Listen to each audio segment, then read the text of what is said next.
Hi, I'm Peyton with Shoshone Adventure Consulting. You know, at Shoshone, we get questions all the time from people that call us that have never been on safari before, and they have tons of great questions. And they're a little apprehensive about booking that first safari. There seems like there's so many difficult logistics to overcome. Well, we're going to talk about all those logistics and try to answer some frequently asked questions from first-time safari goers. And what perfect place to have this conversation than right here at the beautiful Afton Safari Lodge in Kempton Park, just a stone's throw away from O.R. Tambo International Airport in Johannesburg. I've been staying at Afton House for literally over 20 years since my first safari, and this is the perfect backdrop to answer some frequently asked questions from first-time safari goers. We get calls all the time from folks that want to go on that first safari. They've never been to Africa, they've heard it's great, and they want to experience Africa for the first time. What we do at Shoshone Adventure Consulting is we try to narrow down that long list of outfitters to a small select group of outfitters that checks your individual boxes. What type of safari do you want? What type of animals do you hunt? What country do you want to go to? And the possibilities can seem daunting. There are hundreds of great outfitters in South Africa, in Zimbabwe, in Botswana, Namibia, Mozambique. They're all over the place that offer affordable safaris for a variety of different plains game. And that's where we come in.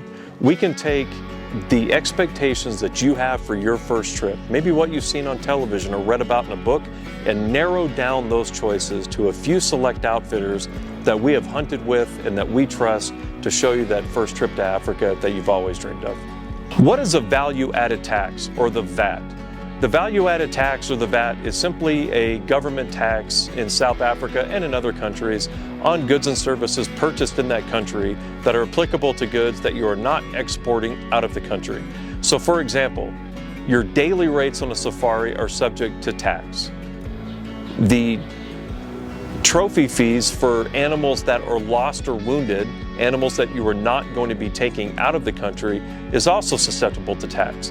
Again, you just want to make sure that you know what the tax is, how much it costs, and is it included in your daily rate or in your package deal, because you don't want to be surprised with the tax bill at the end of your safari.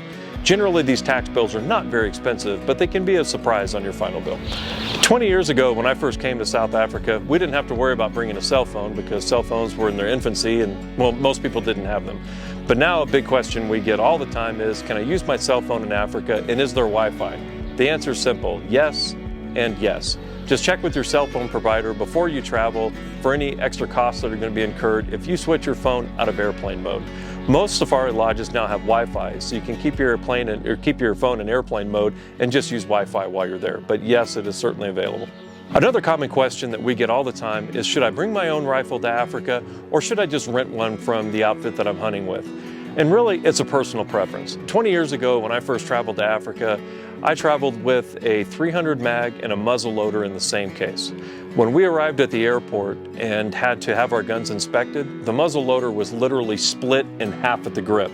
We don't know how it happened. If the gun case came down and the heavy action of the muzzle loader broke the grip, I don't know. But since then, I have never brought my own gun to Africa. Personally, I've always rented them, or I brought my own archery equipment.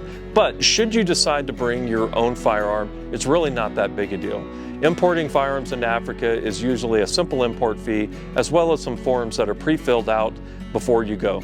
You can always employ the services through Shoshone of a place like Afton Guest House, and they will take care of all the permitting processes for you. They have somebody that meets you at the airport, walks you over to the South African police office to check your rifle, check your forms, and away you go with your outfitter. I would say generally, maybe it's 50-50 for people that bring their own rifle versus just renting one. I can also tell you that any of the rifles that I've ever rented in Africa that I've used are generally better than the rifles that I would have brought anyway. So there's certainly no problem with renting one if you don't want to bring your own. One of the first questions that we get from first-time safari goers, and really one of the most common, is how much should I tip on a trip, and who do I tip? How much money do I bring? It's a great question, and there are articles all over the place about this, all right? Tipping should come from the heart, and it should really be about what your experience was about. But I'm going to give you some simple guidelines to go with. Generally speaking, your professional hunter should be tipped at least 10% of the base cost of your trip. But that's not the only person that you're going to have to tip. You're going to need to bring tips for the camp cook, for the maid service that's going to be doing your laundry service, turning down your bed every night. You're also going to need to bring some type of tips for the trackers, the skinners, and also your driver. Now, this doesn't have to be a ton of money, but you should be prepared to bring probably at least $100 for each one of those people that I just spoke with. Again, your professional hunter should get about 10% of that base price of your trip. And if you haven't been on an Africa safari before, your professional hunter is literally going to be taking care of you from the moment you get up in the morning making your coffee to making sure that you're all squared away before you go to bed at night. They take care of everything for you, and they deserve it. And what a lot of people don't understand is much of their salary comes from US dollars, from US hunters in tips every year. So it's very important that you take care of your professional hunter. We get a lot of questions about game fencing. Is the place where I'm going to be hunting in South Africa particularly surrounded by game fencing? Why is it surrounded by game fencing? And this can be a really contentious issue for a lot of American hunters that feel very strongly about never hunting inside a fence. I'll put it to you like this.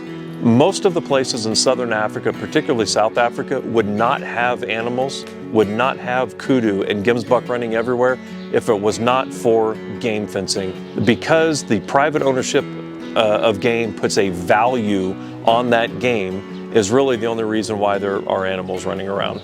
The fencing should not sway your decision about hunting in Southern Africa. It's a way of life here, and if you're hunting with a reputable outfitter on large farms, it won't make a big difference that you're going to see a fence every once in a while. It will not affect your trip. But keep in mind that if you're going to be hunting in South Africa, some places in Namibia and even Zimbabwe, chances are there's going to be game fencing somewhere involved in the farm where you're hunting on, but do not let it dissuade you from hunting in Africa. It will not affect your trip.